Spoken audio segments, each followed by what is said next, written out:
Hey, it's the Nerdy Sports Fan. We're talking fantasy football at last.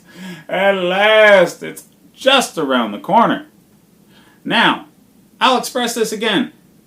If you guys are drafting for your leagues before the end of preseason week 3, you're either crazy or stupid. But I've got to get this content out here now because some of you guys do draft before that. And whereas I don't agree, I'm here to help you. Okay? We're going through preseason top players at their position. Now, I thought this was just going to be top 10 videos, but we're going to mix things up. Actually, mostly because running back and wide receiver, you're going to have more than just one of them on your team that you're depending on. So we're going through the top 20 running backs for fantasy football. So buckle up, guys. Now, number 1 is going to be hotly debated, okay? There is not a clear-cut favorite this season. That's because there is a glut of talent at running back right now. You can find them deeper down. So those of you who have traditionally been running back, rounds 1 and 2, might want to rethink that strategy, okay? The top few running backs versus the next tier down, like 5 through 10, is not a huge gap, fantasy production-wise, because the most talented players aren't necessarily in the best offense to maximize those talents or don't necessarily have the best offensive staffs surrounding them. So all these things have to be factored in with your fantasy production. That being said, number 1, I have Saquon Barkley. Now, he is the absolute best, most talented running back in the league without doubt. Okay? Anybody who watched the Giants last season, especially the later part of the year when they started to click, understands that this man can be an entire offense into and of himself. Because he was, okay? He was running all over the field. He was catching wide receiver number catches, okay? His production was insane. And it was his rookie season. He might only have 1 to 2 more years of this kind of production before there's no tread left on the tire. But he's still young, he's still hungry, and you're going to get a great season out of him this year. Saquon is a clear-cut number 1 in my mind. People will disagree, I don't care about them. Number 2, Alvin Kamara. Now, PPR leagues, both of these guys, Saquon and Alvin Kamara, are going to be even better.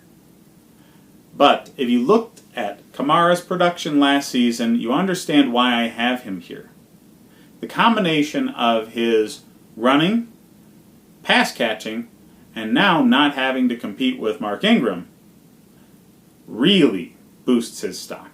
I mean, if you watched any Saints games, even just highlights, he was all over the place.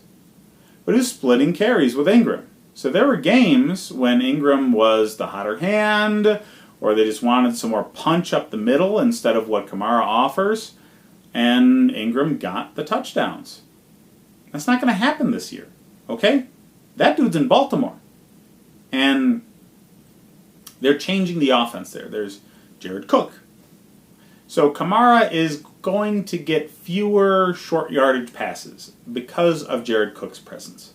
But he's going to get more rushing opportunities because Ingram's gone. So it's going to balance, and just from his development, from now being another year in this system, because he's still very young, he's going to be better than he was last year. So snap him up, okay? He is one of a few absolute lock top 5 running backs. Well, 3. There's 3. Including the next one, number 3, Ezekiel Elliott. Now, a lot of people will shift around these 3 guys. I have Ezekiel Elliott at number 3. You might not. Either way, he is a top 5 selection. Okay? Ezekiel Elliott much like the two preceding him, is both an elite running threat and an elite pass-catching threat. There's only 2 nameable skill position players in Dallas that are worth a damn for fantasy football. Ezekiel Elliott is the primary of those 2. This offense has quarterback, wide receiver, running back, much like the early 90s Cowboys that won Super Bowls. Jerry Jones is going to the roots that won him the rings that he started out getting. So, they're going to fix his contract situation. They're not stupid. They will not go into the season and have a Le'Veon Bell situation. They just won't. Okay? They are a premier contender with Ezekiel Elliott. They're not on the map without him. Mark my words, he will have a contract and he will be a top 5 pick. Do not worry. 4th, we have Christian McCaffrey. Christian McCaffrey will be better than last year, and last year he was fantastic. Now, he relies more on receiving than running, but he can do both. And he seems to be the new security blanket for Cam Newton. Olsen had that spot. Olsen's older, okay? He's still on the team, I get it, but his production's going to dip just because he's not as fast and can't jump as high, can't consistently be not injured. Christian McCaffrey's going to fill that void. Okay, the guy is just a freak. Okay, he can catch, he can run, and he is the most important person on this offense. He's the only reason that they're going to be a playoff contender. I should say differently, a contender for the playoffs. Okay? They're a team that's borderline whether or not they're going to make the playoffs. They will not be a contender in the playoffs, but that's for a different discussion. 5th on the list, we have James Conner. Anybody who was smart enough to make sure they had him as a handcuff when they drafted Bell last season was pleasantly surprised, because for most of the season, he was the best back to have. Now, this is equal parts talent and system. Okay, Pittsburgh loves to run the ball. But they don't do it in a way everybody thinks. You know, they're not punch you in the mouth with the running back early. Okay, they're just not. All right, they throw the ball early to get the lead, and then run it down your throat for the rest of the game to keep the lead. That has been a strategy that has worked extremely well for them the entire Tomlin era, the entire Cowher era, I want to say the entire Knoll era. Okay? They just know how to play football there in Pittsburgh. They've had great coach after great coach after great coach.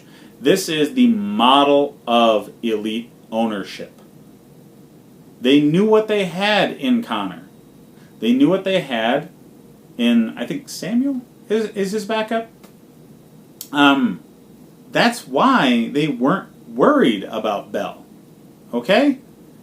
Now, with Big Ben